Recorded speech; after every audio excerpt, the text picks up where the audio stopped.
Merci, je pense que c'est un atelier assez important qui nous apporte un projet aussi important qui est porté par l'Agence sénégalaise de la reforestation, la Grande Muraille Verte, appuyé par le programme des Nations Unies pour l'environnement.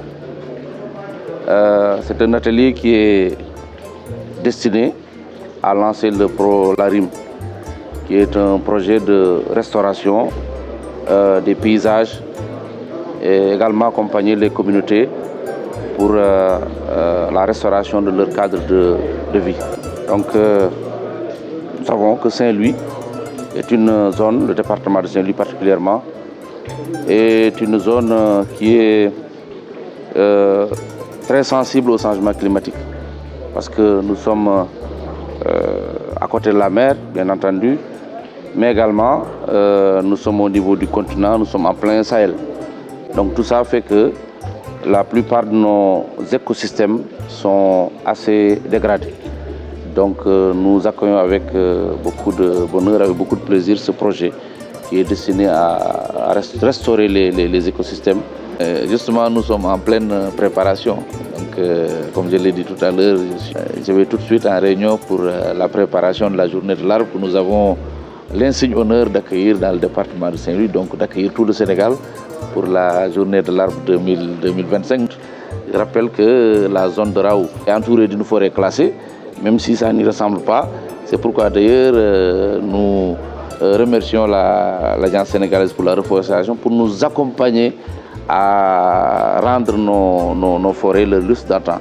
Et nous allons travailler pour que cette journée de l'arbre soit le déclic, soit le point de départ pour la restauration de cette zone. Et, ce projet vient à son heure. Il faut rappeler que l'Agence sénégalaise de la reforestation de la Grande Muraille Verte, dans la mise en œuvre de ses missions, a agi principalement au niveau de la région de Louga et de Matam. Mais cette fois-ci, le focus est mis sur la région de Saint-Louis, particulièrement le département de Saint-Louis. Vous savez, c'est un écosystème très fragile et très divers.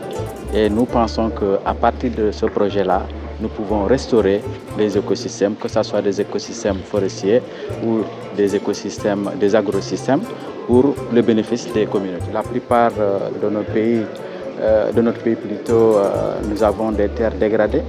Cette dégradation a plusieurs raisons, je ne reviendrai pas sur ces raisons-là, mais justement, cette restauration va permettre aux communautés d'avoir beaucoup plus de productivité.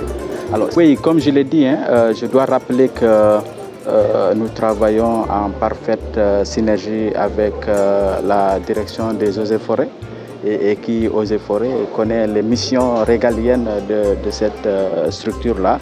Et notre rôle, justement, c'est d'accompagner les structures nationales, d'accompagner les collectivités territoriales, d'accompagner les communautés locales dans tout ce qu'elles entreprennent comme action de développement.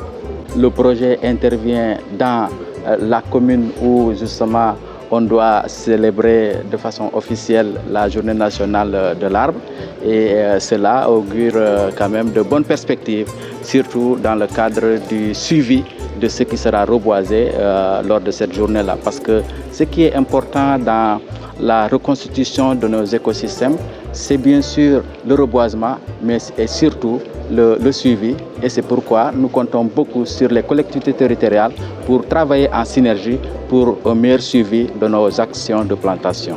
Et avec l'appui financier du Fonds pour l'environnement mondial, le Sénégal a obtenu un appui pour restaurer ces écosystèmes dégradés et accompagner les communautés locales pour une augmentation de leurs moyens de subsistance. Au niveau du PNUE, on est fiers d'accompagner le Sénégal dans le montage du projet et avoir les attentes des communautés pour pouvoir restaurer les écosystèmes dégradés et aussi promouvoir les activités génératrices de revenus dans les forêts dégradées et même reboiser les parties dégradées de certaines forêts communautaires qui ont été dégradées par le temps.